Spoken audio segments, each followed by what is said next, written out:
It's the largest island in the world, but for decades it was overlooked.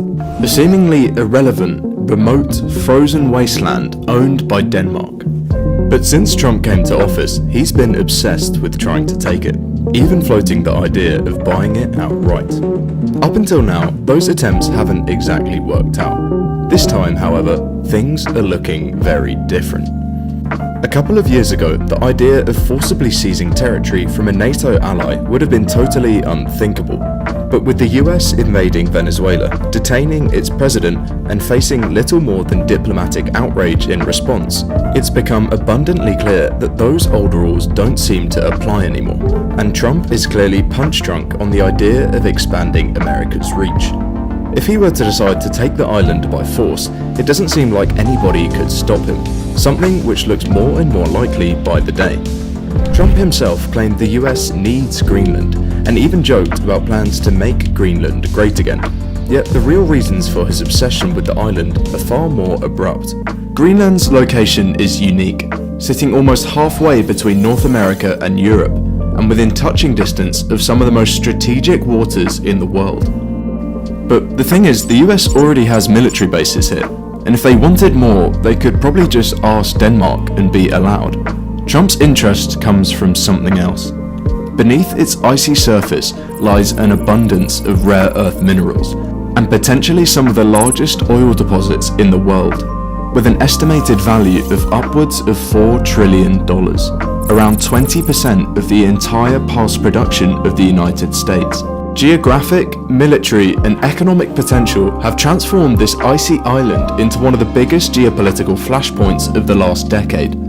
But it's not just the US who have noticed this, it's Russia and China too. In the last few years, their presence in the Arctic has exploded.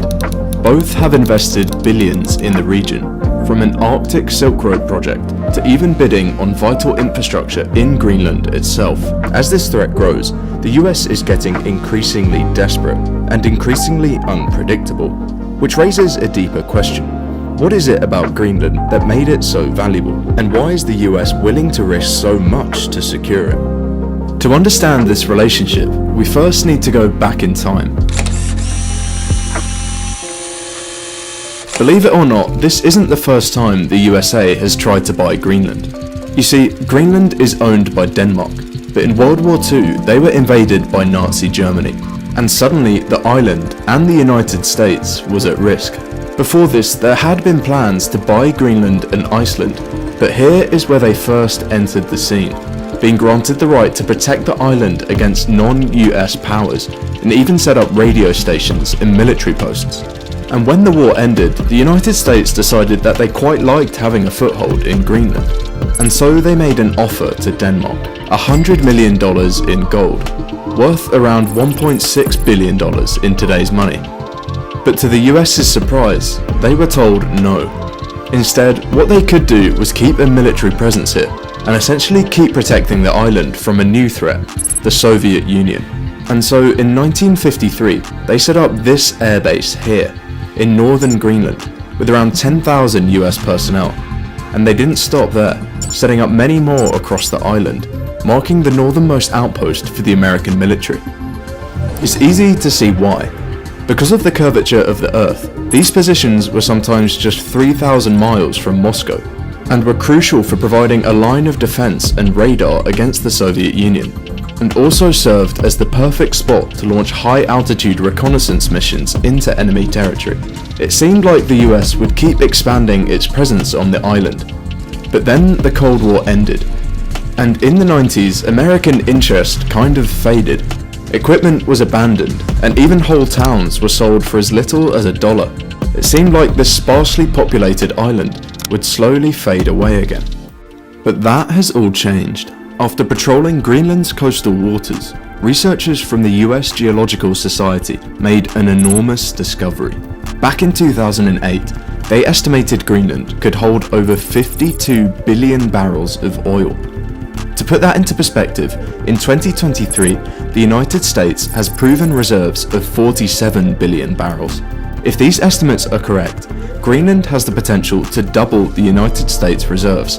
And even if those calculations are off, it's still incredibly valuable. Oil is the black gold which makes the world go round, and it's at the centre of nearly every aspect of daily life, providing the primary energy source for transportation, manufacturing, and other essential activities. But most of global oil production is dominated by a few key players, but they don't always see eye to eye with the United States. And since the 2010s, American oil production has exploded in an effort to protect national security.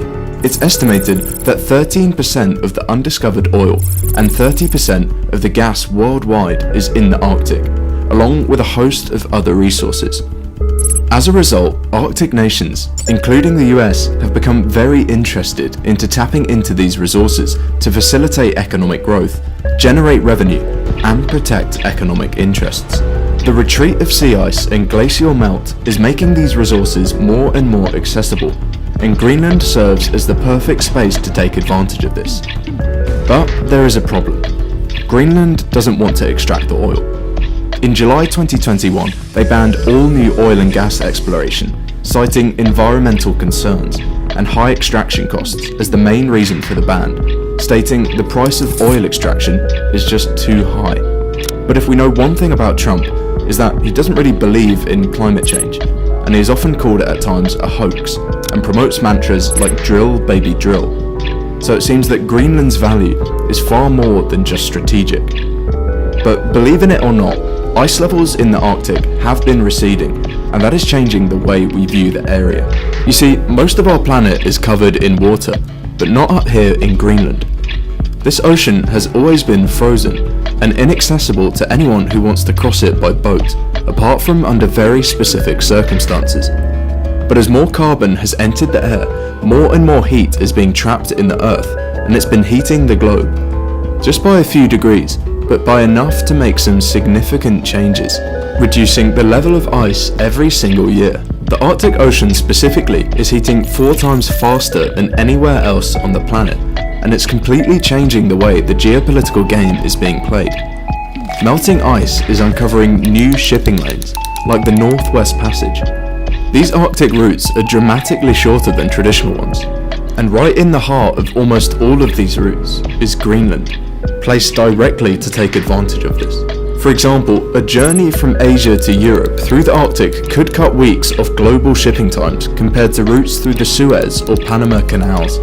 These savings in time and fuel could revolutionize global trade and tilt economic power towards the countries who control the seas, meaning any country who controls them controls the world's supply of goods, of which 80% travels by sea.